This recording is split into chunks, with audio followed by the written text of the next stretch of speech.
Hey guys, so today I wanted to talk to you about misconceptions of getting married young.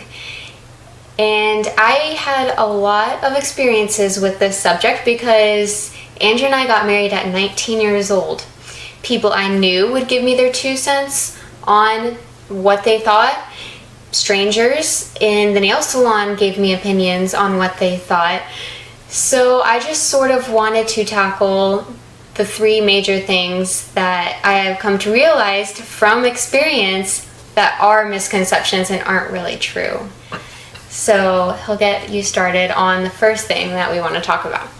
All right, so one of the biggest ones we both heard is that your freedom ends when you get married. So live it up. You're supposed to live it up. You're young. You're not even 20 yet, and you're talking about getting married. Your freedom's going to be over, man. What are you doing? That's the biggest one we both heard. And we just like to say that we've felt more free in a different kind of way than we ever have. Now, it's different. Of course, you can't go out there and hang out with your bros every night shooting pool down, at your friend's house. You can't do that every night now because you've got a new family. But it's not just a new family. It's also a new best friend.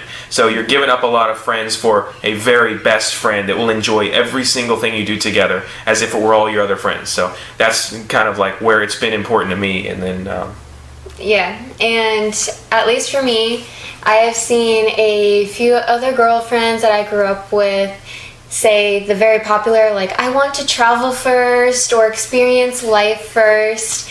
And it's really funny, and I tried to tell other people before, but traveling alone or with an acquaintance is a lot less fun than traveling with your best friend. And ever since Andrew and I got married, we have traveled a lot to other countries, to other states, climbing mountains that we almost died on, and he won't let me forget that. But it's okay. So literally traveling and experiencing the world with your best friend is the best scenario you could ever come up with.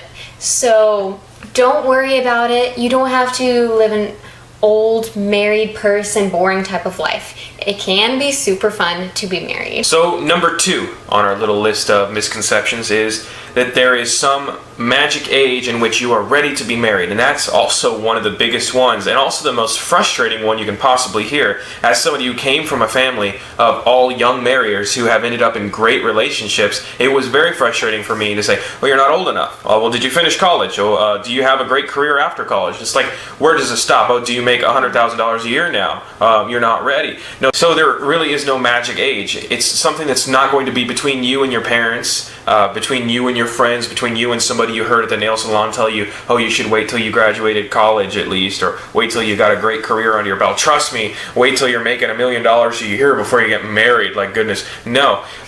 It's between you and God, not between you and the nail salon, not between you and your parents even. I mean, your parents are supposed to be your guiders and your mentors as you grow up. But once you're an adult, there's some things that are going to have to, yes, you still look to these people for advice, but there's going to be some things that are going to have to be between you and God. And this is one of those big ones that's going to have to be between you and God. Yeah, and one of the things that has always bothered me whenever people specifically have given the reason of you should finish college first or you should have a good career first is the fact that I at least have the viewpoint from studying the Bible myself that marriage was designed by God, and marriage is designed by God for His glory, and marriage is supposed to be honored, and it is a spiritual journey. So whenever I hear people specifically say make sure you have a college degree or make sure that you make a certain amount of money, it deeply bothers me, especially whenever it comes from a Christian person, that they are placing worldly things above the spiritual, because marriage is going to push you to a greater maturity in your faith. College is a worldly thing. Making a certain amount of money is a worldly thing. Making sure you have certain life experiences is a worldly thing. Jesus brought disciples who didn't have experiences in being fishers of men. Jesus brought disciples that didn't have a college degree. Jesus brought disciples who were very poor. Because whenever the spiritual things are in play, the worldly things don't matter anymore. And marriage, like I said, is a spiritual thing. So whenever God tells you it's time, and He will tell you, I promise, if you're close with him, he will tell you it's time. Then it's time. Move forward. Just do what he says. And listen, there is no marriage major. So there is nothing that going to college is going to help prepare you for marriage. Nothing. Let me tell you, you can be 45 years old, and I guarantee you the types of problems you face and things you have to figure out as a young married couple are the same things you have to figure out as a 40-year-old married couple. There is no college major that will get you through a marriage.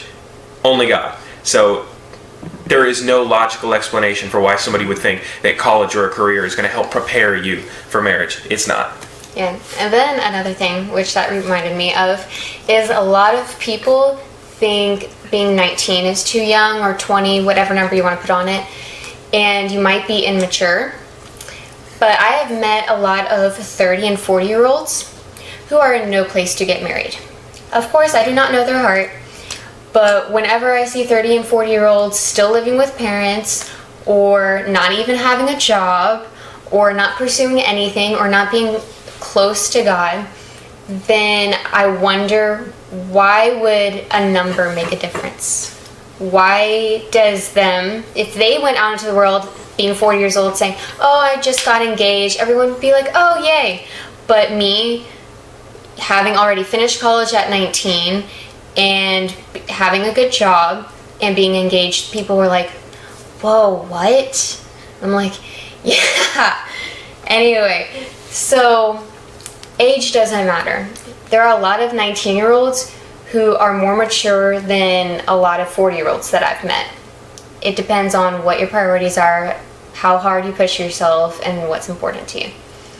So then that brings us to the third and final point. This third and final point is very interesting, and it's something that I've dealt with on my side of things and sort of my group of friends or people who I thought were good friends, is the whole thing of like, you're so young, you haven't experienced a lot of things. How do you know the woman you're with is the one you want? You didn't experience all the other ones. I'm like, wow, that's a really flawed logic, and that's a heart problem, really, when you get to it.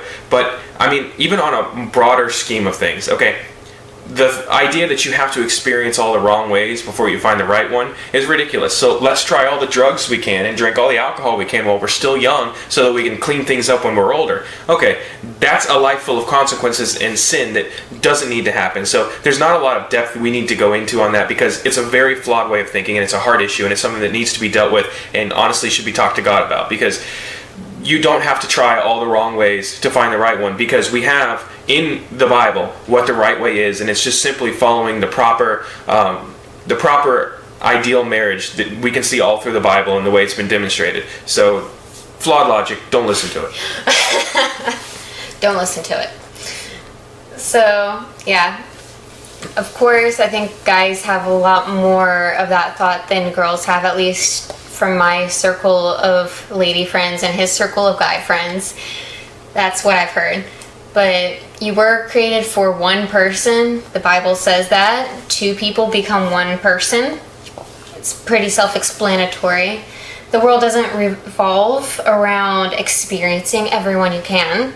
So that doesn't matter. It matters about, your life for God, not about what you do with other people and experiencing other people in that way. And basically, whenever you marry your best friend and your souls are connected with your best friend, you're not going to want those other people anyway. That's something you're not going to realize until after you're married.